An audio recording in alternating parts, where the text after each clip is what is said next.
Class 8 chapter 2 geography lecture 6। Bharat का one जीवन के बारे में पढ़ना है। भारत में विभिन्न तरह के पक्षी और जानवर पाए जाते हैं। गुजरात के गिर फॉरेस्ट में लायंस प्रसिद्ध है।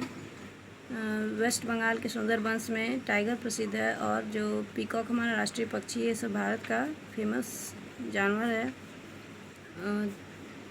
इनके अलावा डियर, एंटीलोप, मंकी, लंगूर, जैकाल, ये सब हमारे देश की सुंदरता को बढ़ाता है। भारत में 372 प्रजाति है मैमल्स का, स्तनधारी जानवर का 1228 प्रजाति है, पक्षी का 446 स्पेसीज़ है, रेप्टाइल्स का और 204 स्पेसीज़ है, एम्फीबियंस का। हमारे देश के सरकार के द्वारा बहुत सारा कदम उठाया गया है ताकि हमारे देश के वन जीवन को सुरक्षित किया जा सके।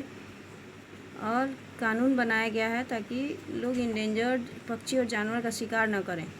वर्ल्ड वाइड फंड प्रकृति के लिए जो बनाया गया है, और भारत, इसके बारे में पढ़ेंगे। वर्ल्ड वाइड फंड जो प्रकृति के लिए बनाया गया है, ये एक अंतर्राष्ट्रीय संगठन है जिसके द्वारा वन जीवन का सुरक्षा दिया जाता है। वर्ल्ड वाइड फंड इंडिया में स्थापित हुआ था 1969 में, ताकि भारत का वन जीवन को संरक्षण दिया जा सके। सरकार comprehensive wild life protection loss पारित किया गया सरकार के द्वारा 1972 में, जिसमें सारे जानवर और पक्षी का लिस्ट तैयार किया गया है जिनका शिकार करना मना है। अगर इन जानवरों को कोई शिकार करता है तो उनके लिए कड़ा सज़ा तय किया गया है। अब need for conservation of wild life का कंजर्वेशन का क्या ज़रूरत है। जितना भी प्लांट्स और स्पेसीज़ है किसी भी एक एरिया में, वो एक दूसरे से जुड़े रहते हैं और एक दूसरे से निर्भर रहते हैं। वो एक दूसरे से अलग होकर नहीं जी सकते हैं। अगर बड़े पैमाने पे जंगली जानवरों का शिकार होता है जो जंगल में रहते हैं, तो एक बहुत बड़ा चेतावनी है कि बहुत सारे जानवर और पक्षी का जीना मुश्किल हो जाता है। इससे जो फॉरेस्ट है ये फूड चेन को भी बर्बाद करता है।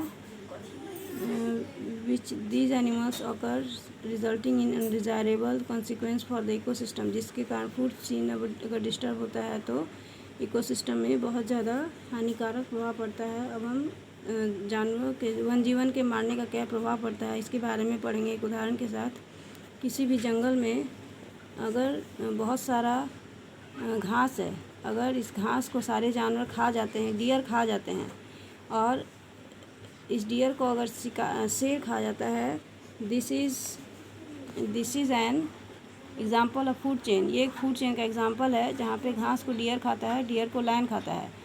अब अगर सारे लायन को हटा दिया जाए, उनका अगर शिकार हो जाए, तो डियर का जनसंख्या बढ़ जाएगा। डियर का पॉपुलेशन अगर बढ़ जाएगा तो घास का जो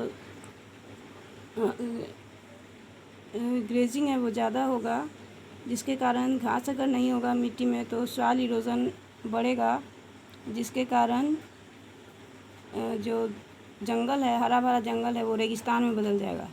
इस प्रकार की सिचुएशन को हटाने के लिए कड़ा कोशिश उठाना ज़रूरी है। कुछ स्टेप्स है जो सरकार के द्वारा उठाया गया है। पहला है बायोस्फीयर रिजर्व का स्थापना किया गया है।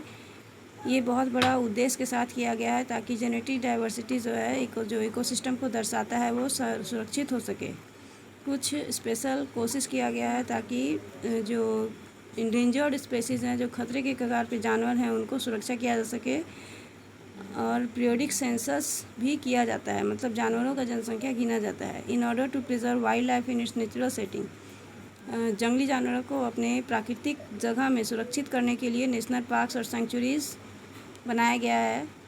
चौथा नंबर है बहुत सारे गवर्नमेंट और नॉन गवर्नमेंटल एजेंसीज़ हैं, जैसे IUCN, international union of the conservation of nature, उसके बाद world wide fund for nature, और UNESCO, the united nation educational, scientific and cultural organisation. ये सब वन जीवन को संरक्षण करने के लिए अग्रसर हैं।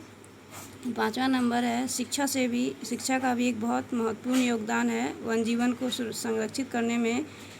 इंसान को ये ज्ञान होना चाहिए कि वन जीवन का जानवरों का हमारे जीवन में क्या महत्व है। अब हम कल पढ़ेंगे इसका ऑब्जेक्टिव और क्वेश्चन आंसर।